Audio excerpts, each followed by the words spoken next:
नमस्कार, स्वागत है आप सभी का ईटी नाउ स्वदेश पर। मैं हूं आपके साथ प्रशांत पांडे और आप देख रहे हैं मार्केट पर हमारी खास पेशकश कल की तैयारी। जो दर्शक हमारे साथ अभी जुड़े हैं उनकी जानकारी के लिए बता दूं कि इस शो में हम देते हैं आज के बाजार की पूरी डिटेल, साथ ही करवाते हैं कल के बाजार की आपकी तैयारी। मार्केट के दिग्गज एक्सपर्ट्स होते हैं हमारे साथ जो देते हैं एक्सपर्ट और भरोसेमंद सलाह।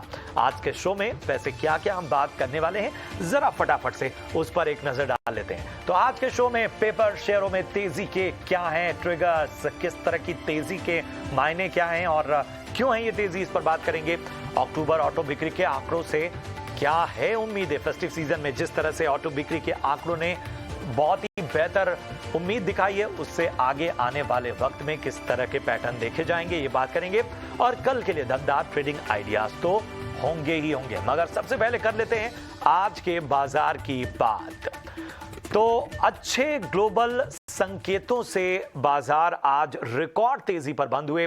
15 सितंबर 2022 के बाद यह पहली दफा है जब निफ्टी 225 अंक चढ़कर 18,000 के पार बंद हुआ।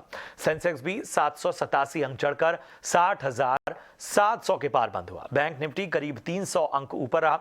आईटी, फार्मा, ऑटो शेयरों में सबसे ज्यादा जोश नजर आया। इस तेजी की आखिर क्या वजह रही और दिन भर बाजार में क्या कुछ हलचल रही, हमारी सहयोगी प्रियंका उप्पल आनंद पूरी जानकारी दे रही हैं। बिल्कुल, आज बाजार को जो एक गैप अप के बाद जो बड़ा सपोर्ट मिलना था वो शायद क्लोजिंग के वक्त आया जब बाजार ने 18,000 प्लस किया, लेकिन जो गेन्स थे, गैप अप के गेन्स थे, वो इरोड बिल्कुल नहीं हुए, स्टेंड हुए। दिन भर में मूव्स बढ़ी और बड़ा सपोर्ट जो दिया वो अर्निंग्स ने दिया। मारुति के जोरदार नंबर्स के बाद हमने देखा था वहां बड़ी मूव थी, आज भी मूव कंटिन्यूड रही। और उसके अलावा जिस तरह से नास्डैक में एक अच्छा रिबाउंस था ग्लोबली, आपने आईटी स्टॉक्स को भी अच्छा परफॉर्म करते हुए देखा। जो दो बड़े सेक्टर से, इनफैक्ट जो क्लोजिंग आप देख रहे हैं 18,000 के ऊपर हुई और यहाँ पर सारे सेक्टर्स हरे निशान में बंद हुए हैं। सबसे बड़ी स्ट्रेंथ जो दिन दो स्पेसेस से आई वो आईटी और ऑटो था। ऑटो पैक में ऑटो नंबर्स से पहले आपको महिंद्रा, आयशर मोटर्स, इनमें बड़ी मूव्स देखने को मिली। आज बाजार में हेवी वेट्स में अगर पिछले हफ्ते तक रिलायंस कंट्रीब्यूट कर रहा था, निफ्टी को सपोर्ट कर रहा था, तो आज बैंक निफ्टी को एचडीएफसी बैंक से, दूसरे बड़े हेवी वेट से सपोर्ट मिला। इनफैक्ट एचडीएफसी ट्विंस दोनों ने ही अच्छा परफॉर्म किया। निफ्टी के अगर आप गेनर्स की बात करें, पहले 5 गेनर्स में सबसे बड़ा जो सेटअप हमने देखा, मैक्सिमम जो लॉन्ग बिल्टअप देखने को मिले वो ऑटो स्पेस से देखने को मिले। सीमेंट में सबसे शार्प शॉर्ट कवरिंग आपको देखने को मिली। निफ्टी गेनर्स की बात करें तो उसमें अल्ट्राटेक सीमेंट टॉप गेनर्स, सन फार्मा, क्योंकि डॉक्टर रेड्डीज के नंबर आया और वहां से एक जो कमेंट्री निकल कर आई कि यूएस से जो जेनरिक दवाओं का जो बिजनेस है इंडियन मेकर्स के लिए, वहां पर अब ट्रेड फिर से बनते हुए दिखाई दे और जिसके चलते आपने पूरे फार्मा काउंटर को देखा, फार्मा स्टॉक्स को देखा, उन्होंने पॉजिटिवली रिएक्ट किया। सन फार्मा में इसी हफ्ते नंबर्स आने हैं, वहां पर आप सन फार्मा गेनर था, एमएनएम में गेन्स थे, एचडीएफसी ट्विंस टॉप गेनर्स थे और साथ ही यूपीएल भी टॉप गेनर्स में शामिल था। अगर आप दूसरे एफएनओ के काउंटर्स की बात करें तो वहां पर आपको counters like open up theme के 18,000 के पार होने के बाद तो इनफैक्ट आपको सारे ओपन अप थीम के काउंटर्स में मूव दिखी, लेकिन सुबह से ही आपको ब्रांडेड फैशन रिटेल काउंटर्स में ऐसी ट्रेंट और आदित्य बिरला जैसे काउंटर्स में बड़ी मूव थी। टॉप एफएनओ गेनर्स जो थे वो ट्रेंट, इंडिया मार्ट जैसे काउंटर्स थे। इसके अलावा जेके सीमेंट हो, मेट्रोपोलिस हॉस्पिटल हो, डालमिया भारत हो, इन सब काउंटर्स में आपको बड़ी मूव देखने को मिली। आज लूजर्स अगर हम बात करें तो वहाँ पर आपको अपोलो और एनर्जी पैक, क्योंकि परफॉर्म कर रहा था, पिछले हफ्ते टॉप गेनर था, तो वहाँ से एनटीपीसी और दूसरे तमाम पावर और एनर्जी स्पेस के काउंटर से जो थोड़े बैकफुट पे थे। लेकिन इसके अदरवाइज आज बाजार में एक शानदार रैली देखने को मिली। 18,000 के ऊपर हम पार हुए और सभी सेक्टर से कंट्रीब्यूट किया अपार्ट फ्रॉम मेटल। आईटी हो, ऑटो हो, बैंक्स हो, बैंक्स में एचडीएफसी ट्विंस ने कंट्रीब्यूट किया। ओपन अप थीम के काउंटर्स चले, सीमेंट ने अच्छी शॉर्ट कवरिंग दिखाई। सो ओवरऑल 18,000 के प्लस। अब बाजार 18,200 एक दूसरा रेजिस्टेंस लेवल को आय करेगा। तो बाजार की जानकारी दे रही थी हमारी सहयोगी प्रियंका उप्पल आनंद और अब अपने दो खास मेहमानों की ओर रुख करेंगे। हमारे साथ जुड़ चुकी हैं शर्मिला जोशी जी, sharmilajoshi.com से। इसके साथ ही किरण जानी साहब हमारे साथ हैं जैनम सिक्योरिटीज से। आप दोनों का बहुत बहुत स्वागत। सबसे पहले शर्मिला जी, मैं आपके पास आना चाहूँगा। आज बाजार में शानदार रैली नज़र आई है और आईटी, ऑटो, सीमेंट, हर तरफ से कंट्रीब्यूशन नज़र आया। किस तरह से देख रहे हैं आज के बाजार को? बिल्कुल, और जैसे कि आपने कहा कि बहुत लंबे समय के बाद हमने मार्केट को 18,000 को निफ्टी को पार करते हुए देखा और क्योंकि ये इस हफ्ते एक इवेंट है, फेड की मीटिंग है और उसके तुरंत बाद एक दिन के बाद एमपीसी भी मिलने वाला है। तो मेरे हिसाब से थोड़ा कॉशन रखने की जरूरत है, क्योंकि ये भी हम मान के चले कि जो एमपीसी की मीटिंग है वो गवर्नमेंट को इस बात की क्लैरिफिकेशन देने के लिए है कि इन्फ्लेशन का जो टारगेट है उसके टारगेट के ऊपर रहने की क्या वजह है। लेकिन क्योंकि फेड की मीटिंग उसके पहले दिन है, तो क्या उस वजह से कुछ अलग तरह के फैसले ले सकता है एमपीसी, इंटरेस्ट रेट बढ़ा सकता है या व्हाटएवर, तो उसकी एक चिंता रहेगी। But all said and done, आज जिस तरह का मार्केट क्लोज था, इससे एक चीज बिल्कुल तय है कि इस मार्केट में आपको ऑन द बाइंग साइड रहना है। सिर्फ फर्क इतना है कि आई एम सेइंग कि आप एक एसआईपी अप्रोच रखें इक्विटी में, और आपकी जो बाइंग है वो स्टैगर करें। अभी अगर आपने थोड़ी कर दी है आज के दिन, तो थोड़े अभी 1-2 दिन रुकिए और 3 तारीख के बाद और फ्यूचर खरीद करने के बारे में सोचिए। बिल्कुल, तो थोड़ा सा आपको कॉशियस रहना है, बाइंग साइड चुननी है और इसके साथ ही एसआईपी अप्रोच आपकी होनी चाहिए, ये सलाह आती हुई शर्मिला जी की तरफ से। किरण जी, अगर हम आज के बाजार को देखें तो क्या नजर आ रहा है? जाहिर सी बात है कि हमने देखा कि पिछले दिनों भी एक उम्मीद की जा रही थी, उस उम्मीद के मुताबिक बाजार परफॉर्म नहीं कर रहे थे, बहुत सारे बाहरी दबाव भी उसमें काम आ रहे थे, लेकिन आज इस तेजी की क्या अहम फैक्टर्स आप देखते हैं?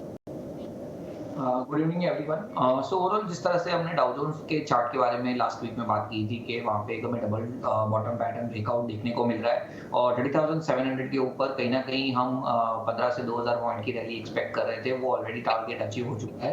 अब जहाँ पे ये चार्ट पैटर्न या तो जहाँ पे ये प्राइस अवेलेबल है, यहाँ पे हम देख रहे हैं 2 डेज डीएमए का मूविंग एवरेज रेजिस्टेंस है और साथ ही साथ इस वीक में मल्टीपल इवेंट लाइनअप है, जैसे कि फेड पॉलिसी हो गई, बैंक ऑफ इंग्लैंड की पॉलिसी हो गई, हमारी आरबीआई पॉलिसी भी हो गई।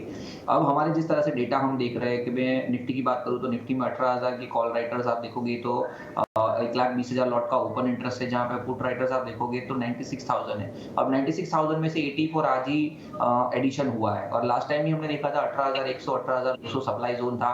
अब लोअर टाइम फ्रेम पे आप निफ्टी का चार्ट देखोगे तो वो भी एक ओवरबॉट जोन के अंदर नेगेटिव डाइवर्जेंस प्लॉट कर रहा है। सो कहीं ना कहीं अब इस करंट जंक्चर पे बाइंग हम रिकमेंड नहीं करेंगे, यहाँ से थोड़ा बहुत प्रॉफिट बुक करके हमें वेट एंड वॉच करना चाहिए। अगर 18,200 कन्विंसिंगली क्रॉस नहीं होता है तो there are very good chances कि हम यहाँ से थोड़ा प्रॉफिट बुकिंग देखें, जहाँ से अगेन 18,800 तक आ सकते हैं। बैंक निफ्टी की बात करें तो बैंक निफ्टी में भी 41,500 से 41,800 एक रेजिस्टेंस जोन है, अगर वो भी कन्विंसिंगली क्रॉस नहीं होता है तो यहाँ पे भी हम थोड़ा बहुत प्रॉफिट बुकिंग आने की गुंजाइश रखते हैं, जहाँ पे 40,800 से 40,500। तो एक रेंज हम देख रहे हैं 18,200 से 17,800 निफ्टी में बाय ऑन डिप्स की स्ट्रेटजी रहेगी। बैंक निफ्टी की अगर मैं बात करूं तो ऊपर में 42,000 42,200 का रेजिस्टेंस जोन रहेगा और नीचे में 40,800 डिमांड जोन रहेगा। बिल्कुल, तो थोड़ा सा एहतियात रखनी है और इन बातों को, जैसा कि किरण जी ने आपको सलाह दी, उन सभी बातों को ध्यान में रखें, उन लेवल्स को ध्यान में रखते हुए ही आप आगे बढ़ें। अपने दोनों मेहमानों से हम आगे भी चर्चा जारी रखेंगे, लेकिन एक विशेष बात आपके सामने रखते हैं। कल अगर आपको नोट कमाने हैं तो क्या पेपर पर रखनी होगी नजर? सवाल इसलिए क्योंकि नोट भी तो पेपर के ही हैं, बस यहाँ हम बात कर रहे हैं पेपर शेयर्स की। जी हाँ, जोरदार तेजी है, शेयरों में तेजी क्यों नजर आई है, हमारे सहयोगी शरद दुबे से पहले जान लेते हैं, फिर इस पर चर्चा करेंगे। जी बिल्कुल, पेपर स्टॉक्स फोकस में रहने वाले और दूसरे तिमाही के नतीजे आने स्टार्ट हो गए और अच्छे नंबर्स आ रहे हैं और वॉल्यूम्स भी अच्छी आ रही है। और हम सबसे पहले बात करेंगे रीजंस की पेपर स्टॉक्स में इतनी तेज़ी क्यों आ रही है। दूसरे तिमाही में डिमांड स्ट्रांग आ रहा है आपका स्कूल को लेके, घर को लेके, इसके अलावा प्राइस रियलाइजेशंस इम्प्रूव की है क्योंकि प्राइस हाइक्स कंपनियां ने ली हैं। एंड ऑफ कोर्स इंपॉर्टेंट बात यह है कि जो सिंगल यूज़ प्लास्टिक बैन है उससे जो है पैकेजिंग और पेपर कंपनीज़ को बेनिफिट मिल रहा है और ऑफ कोर्स जो कमोडिटी इन्फ्लेशन है वो भी पीक आउट कर रही है। आप याद रखिएगा कि जो सातिया इंडस्ट्रीज और शेशाई पेपर के आंकड़े आए थे वीकेंड में, वहाँ पे उनके रेवेन्यू ग्रोथ बहुत स्ट्रांग हुई है। अब देख सकते हैं कि सातिया इंडस्ट्रीज़ का ऑलमोस्ट 2.5 गुना बढ़ चुका है रेवेन्यूज़। अब बात करेंगे सेंचुरी टेक्सटाइल्स की, उनके भी नतीजे आए थे और लास्ट वीक और उनके पेपर सेगमेंट में 37% का growth year on year basis पे देखने मिला था। अब तो ये ग्रोथ की बात हुई, लेकिन जो टॉप 4 मार्केट के वाले पेपर कैप्स कंपनी हैं उनमें फोकस करेंगे और एक साल के रिटर्न्स में देखें तो ये चारों स्टॉक्स में लगभग 2 गुना हो चुके हैं, तो इनमें ज़रूर आप फोकस रखिएगा। लेकिन आगे जाते हुए पेपर इंडस्ट्रीज़ में क्या फोकस रहने वाली है। और सबसे पहले हमने एक चैनल चेक किया जहाँ पे पेपर कंपनीज कह रहे हैं कि प्राइस हाइक्स आगे वो अब नहीं लेने वाली हैं, लेकिन डिमांड अभी भी स्ट्रॉन्ग आ रहा है। एफएमसीजी सेगमेंट ले लीजिए, ई कॉमर्स सेगमेंट ले लीजिए, और दिग्गज कंपनीज पेपर सेक्टर के जेके पेपर और आंध्रा पेपर भी अपने दूसरी तिमाही के नतीजे जो है नवंबर 2 को डिस्क्लोज़ करने वाले हैं। और ऑफ कोर्स हमने जो पैकेजिंग सेक्टर की बात की तो हम इम्पॉर्टेंट आंकड़ा के ऊपर फोकस कर देते हैं। लगभग 55% पैकेजिंग इंडस्ट्री का जो मतलब पेपर इंडस्ट्री का कंजम्पशन है वो आपका पैकेजिंग, कार्टन बोर्ड और कंटेनर सेगमेंट से आता है। तो अभी भी जो है आप कह सकते हैं पेपर सेगमेंट, पैकेजिंग सेगमेंट जो है स्वीट स्पॉट पे हैं।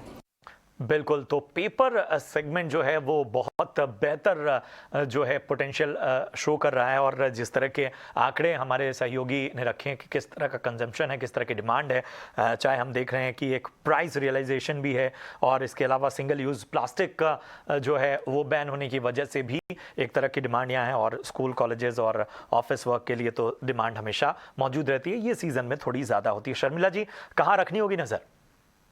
बिल्कुल, क्योंकि अभी हम बात कर रहे थे कि जब हम सॉर्ट ऑफ ये पूरी चर्चा कर रहे थे कि डिमांड और नियर नॉर्मलसी पर किन सेक्टर्स का फायदा होगा, तो जाहिर सी बात है paper would be one of the sectors for precisely जो रीजंस आप डिस्कस कर रहे थे। तो आप मुझे पूछेंगे तो मुझे जेके पेपर काफी पसंद है इन लेवल्स। तो इन लेवल्स पे जेके पेपर्स की पसंद है शर्मिला जी को, और जाहिर सी बात है कि पोटेंशियल है इस सेक्टर में। और जिस तरह से हमारे सहयोगी भी बता रहे थे, एक और अहम सेक्टर की बात कर लेते हैं, भारती एयरटेल की, जिसने अपनी दूसरी तिमाही के नतीजे अब से थोड़ी देर पहले पेश किए हैं। नतीजे बाजार की उम्मीदों पर क्या खरे उतरे हैं या नहीं, बताने के लिए मेरे सहयोगी सौमित सरकार जुड़ चुके हैं। सौमित, बताइए भारती एयरटेल के नतीजे क्या कह रहे हैं? भारतीय एयरटेल अगर कंसोलिडेटेड बेसिस पर आप देखेंगे तो एक इनलाइन सेट ऑफ नंबर्स है। रेवेन्यूज करीब 5% से हायर थे on Q on Q basis. EBITDA 6% से इंक्रीज किया। एबिटा मार्जिन्स की अगर हम बात करें तो करीब 60 बेसिस पॉइंट्स का एक्सपेंशन देखने मिला है और 51% के आसपास ये नंबर आया है। नेट प्रॉफिट की अगर हम बात करें तो 33% ऑन क्यू बेसिस ग्रो किया है। अब जो की नंबर है भारतीय एयरटेल में जिस पे नज़र रहती है पूरी स्ट्रीट की, वो है इंडिया मोबाइल रेवेन्यू बिजनेस। अब इस बिजनेस का परफॉर्मेंस अगर आप देखेंगे तो वहाँ पर रेवेन्यू ग्रोथ करीब 4% का रहा है। एबिटा 6% से ग्रो किया है और एबिटा मार्जिन अपने ऑल टाइम हाई पे है करीब 52.4% पे। और आरपू की अगर हम बात करें तो ये आरपू जो नंबर आया है Q2 के लिए वो करीब 190 रुपीज़ का है। अब स्ट्रीट एक्सपेक्ट कर रहे थे आरपू नंबर करीब 187 का होगा, तो वहाँ पे एक अच्छा खासा बीट देखने को मिला है। बट सब्सक्राइबर फ्रंट पे अगर हम देखेंगे तो एनालिस्ट एक्सपेक्ट कर रहे थे कंपनी का जो सब्सक्राइबर बेस होगा at the end of Q2 वो करीब 32.93 करोड़ के आसपास होगा, बट कंपनी ने करीब 32.7 करोड़ का सब्सक्राइबर बेस रिपोर्ट किया, तो वो फ्रंट पे थोड़ा सा डिसअपॉइंटमेंट है। बट आरपू में अच्छा खासा बीट देखने को मिला है सेकंड क्वार्टर में। अब किन चीज़ों पे ध्यान रखनी होगी एयरटेल के कॉन्फ्रेंस कॉल पे? पहले तो मैनेजमेंट कमेंट्री क्या आ रही है आरपू ग्रोथ को लेके, उनकी टाइमिंग क्या है, नेक्स्ट टैरिफ हाइक को लेके, 5G रोल आउट स्ट्रेटेजी क्या है और अब तक का रिस्पॉन्स कैसे रहा है 5G रोल आउट का, ये सब जानना इंपॉर्टेंट रहेगा भारतीय एयरटेल की कॉन्फ्रेंस कॉल से। बिल्कुल बिल्कुल, तो ये सारी बातें जानना बेहद ज़रूरी रहेंगी। और कल सन फार्मा के भी नतीजे आने वाले हैं, नतीजे कैसे रहेंगे, हमारी सहयोगी पूजा त्रिपाठी इसके बारे में जानकारी दे रही हैं। सन फार्मा के नतीजे तिमाही दर तिमाही कंपेयर करेंगे, क्योंकि पिछले साल कोविड का भी एक असर था, जिसकी वजह से हमने देखा कि बेस जो है वो काफ़ी ऊंचे हैं। तो इस वजह से हम क्वार्टर ऑन क्वार्टर कंपेयर करेंगे नतीजों को, और नतीजे जो है वो कमज़ोर दिखाई देंगे। अगर बिक्री की बात करेंगे तो वहाँ पर 3% की बढ़त ज़रूर नज़र आ रही है, लेकिन मुनाफे में अगर नज़र डालेंगे तो वहाँ पर हल्का दबाव दिखेगा। हमारा अनुमान है करीब 2.5% की गिरावट दर्ज हो सकती है। कामकाजी मुनाफा भी 4% से घटा रहेगा, और जो मार्जिन रहेंगे कंपनी के वो 24.9% से के पास रह सकते हैं, 27% से घटकर। अब यहाँ पर कंपनी अपने स्पेशलिटी कारोबार में जिस तरीके से फोकस कर रही है, उस पर R&D बढ़ा रही है, उसका असर हम देख सकते हैं कि कंपनी के मार्जिन पर पड़ सकता है। और आने वाले समय में इस R&D के चलते एबिटा मार्जिन ज़रूर वहाँ पर बढ़त दिखेगी, लेकिन इस क्वार्टर में थोड़ा प्रेशर यहाँ पर देखने को मिल सकता है। और Q2 FY23 में इनका मानना है कि ग्लोबल स्पेशलिटी बिक्री जो है वो $5 मिलियन से इंक्रीज हो सकती है अगर तिमाही दर तिमाही दिखेंगे तो ये एक फैक्टर है जो कि नतीजे में असर डाल सकता है। इसके अलावा बिक्री की बात करें, एक्स टैरो अगर बिक्री को देखेंगे तो वहाँ पर भी तिमाही दर तिमाही बढ़त ही देखने को मिलेगी। लेकिन हम कुल मिला के बात करें तो जिस तरह से R&D एक्सपेंडिचर बढ़ रहा है सन फार्मा का, उसका असर इस बार के नंबर्स पे और ऑपरेशंस पे पड़ सकता है और हम देख रहे हैं इस वजह से कि ऑपरेटिंग फ्रंट पर नंबर कमज़ोर नज़र आ रहे हैं। बिल्कुल, तो फार्मा सेक्टर पर भी राय ले लेते हैं। किरण जी, आज अगर हम देखें बाजार को तो उसमें फार्मा सेक्टर का भी बड़ा योगदान था। हालांकि सन फार्मा के नतीजों को लेकर जो चीज़ें सामने आ रही हैं वो बहुत ज़्यादा उत्साह बढ़ाने वाली तो नहीं है, फिर भी यहाँ पर अगर आपके देखें तो कहाँ पर नज़र रखनी चाहिए?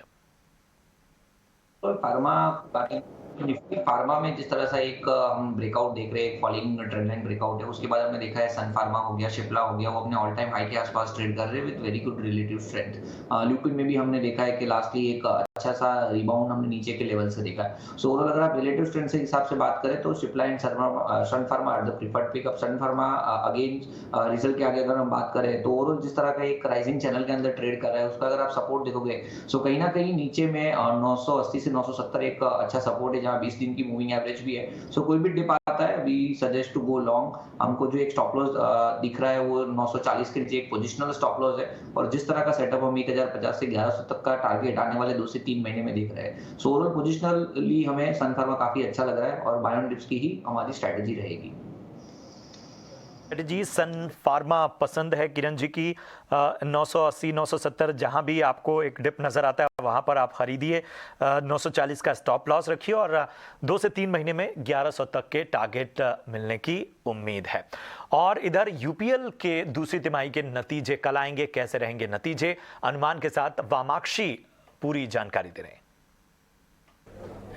भारत की दिग्गज कंपनी यूपीएल अपने दूसरी तिमाही के नतीजे पेश करने वाले हैं और आइए देखते हैं एनालिस्ट का क्या मानना है। तो अगर हम आय की बात करें तो यहाँ पर करीब 16% की year on year growth expect की जा रही है, 12,230 करोड़ पर एक्सपेक्ट कर रहे हैं। और रेवेन्यू में जो ग्रोथ नजर आ रही है वो लार्जली प्राइस हाइक्स और फॉरेन एक्सचेंज के फ्रंट पर जो कंपनी को फायदा हुआ है उसके चलते होगी।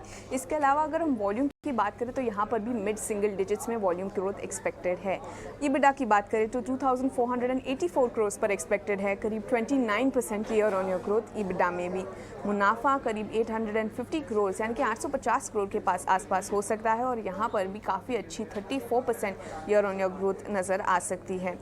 मार्जिन्स भी बढ़ सकते हैं, 18.3% से बढ़कर 20.3% पर एक्सपेक्टेड है और ये मार्जिन्स में जो ग्रोथ नजर आएगा वो लार्जली सप्लाई साइड इश्यूज जो ईज हो रहे हैं उसके चलते और फ्रेट कॉस्ट में गिरावट के चलते होगा। जोग्राफी वाइज बात करें तो जो भारत का कारोबार है यहाँ पर काफ़ी अच्छा प्रदर्शन कंपनी कर सकती है, हाईएस्ट एवर रेवेन्यू भी कंपनी रिपोर्ट कर सकती है भारत के कारोबार में। यूरोप हालांकि फ्लैट रह सकता है, तो ओवरऑल वो एक्सपेक्ट कर रहे हैं कि नॉर्थ अमेरिका, लैटम, इंडिया और रेस्ट ऑफ द वर्ल्ड में मिड टीन ग्रोथ एक्सपेक्ट कर रहे हैं, मगर यूरोपियन यूनियन में ग्रोथ थोड़ी फ्लैट रह सकती है। कुछ इंपॉर्टेंट फैक्टर्स है जिस पर आपकी नज़र होनी चाहिए, वो होंगे रॉ मटेरियल के प्राइस ट्रेंड्स, की जोग्राफीज पर कंपनी का आउटलुक और चाइना के supply side issues, debt level और केपेक्स प्लान्स पर भी फोकस करना होगा।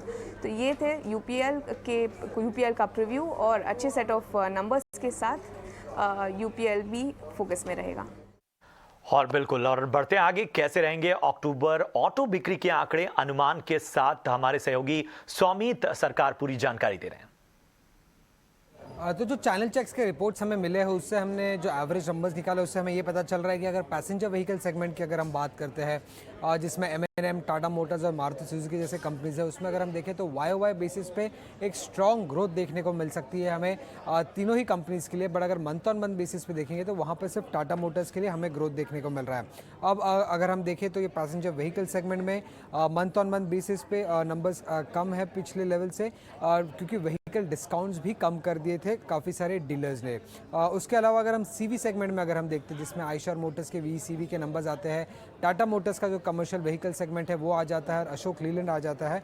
इनके नंबर्स अगर हम देखें तो मंथ ऑन मंथ बेसिस पे इनके भी नंबर्स वीक होंगे, बट YOY बेसिस पे सिर्फ अशोक लीलैंड और VECV के नंबर्स अच्छे देखने को मिल सकते हैं। अशोक लीलैंड हमें क्लियरली आउट परफॉर्मर दिख रहा है यहाँ पे, क्योंकि चैनल चेक्स ये बता रहे हैं कि फेवरेबल मिक्स रहा है कंपनी के लिए और अग्रेसिव मार्केटिंग एफर्ट्स के कारण हमें ये अच्छे खासे ग्रोथ देखने मिल रहा है। अब अगर टू व्हीलर्स की हम बात करते हैं जिसमें हीरो मोटो, बजाज ऑटो, टीवीएस मोटर और आइशर का रॉयल एनफील्ड आ जाता है। इसमें अगर हम देखें तो मंथ ऑन मंथ बेसिस में चारों ही कंपनीज के लिए एक वीक सेट ऑफ नंबर्स है, बट वाई बेसिस में टीवीएस मोटर और आयशर मोटर्स के काफ़ी स्ट्रॉन्ग नंबर्स है। आयशर मोटर्स के वाई बेसिस पे 80% ग्रोथ इसलिए है क्योंकि उन्होंने एक नया स्कूटर लॉन्च किया था हंटर, जिसका सेल्स काफ़ी अच्छा रहा है। इन्वेंट्री डेज अगर हम देखें तो 15 to 20 डेज़ का रहा है, और उसी के साथ ये हंटर जो बाइक है वो करीब 30 to 35% अब कंट्रीब्यूट कर रहा है रॉयल एनफील्ड के सेल्स में।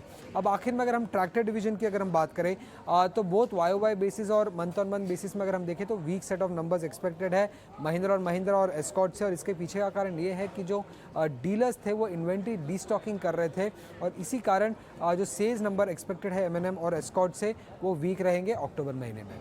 बिल्कुल, तो ऑटो सेक्टर पर लगातार नज़र बनी हुई है और आज तो हमने देखा भी कंट्रीब्यूशन इनका।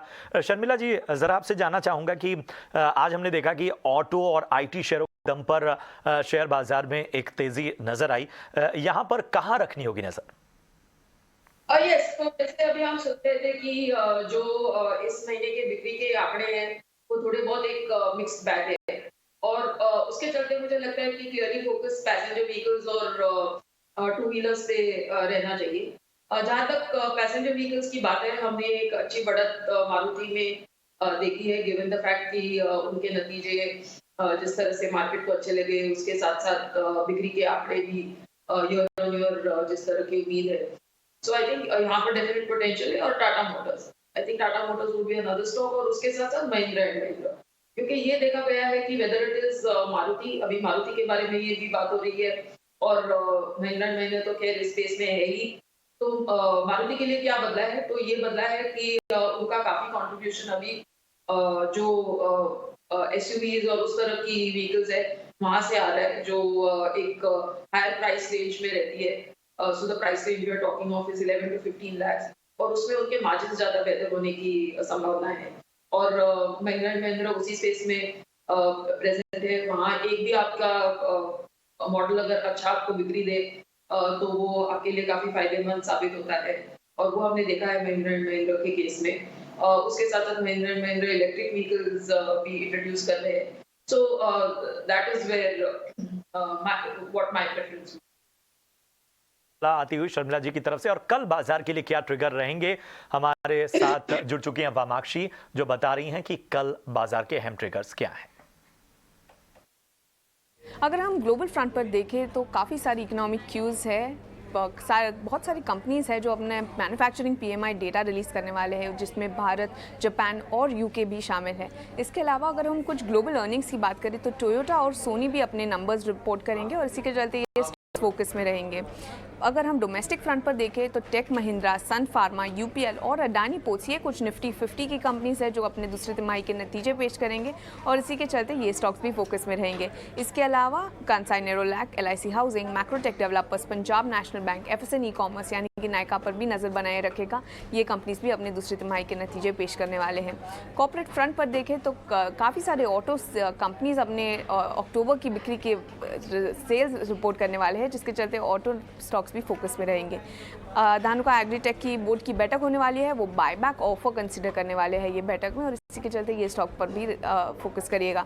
और आखिर में अतुल लिमिटेड और हैप्पीएस्ट माइंड्स टेक्नोलॉजीज को भी खरीदने का ये आखिरी दिन है अगर आपको बायबैक के लिए एलिजिबल होना है तो ये थे सारे ग्लोबल और डोमेस्टिक क्यूज़ और अर्निंग्स जिस पर आपकी नजर रहनी चाहिए कल के ट्रेडिंग सेशन के लिए। बिल्कुल, और चलिए अब वक्त आ गया है हमारे खास सेगमेंट VIP शेयर्स का।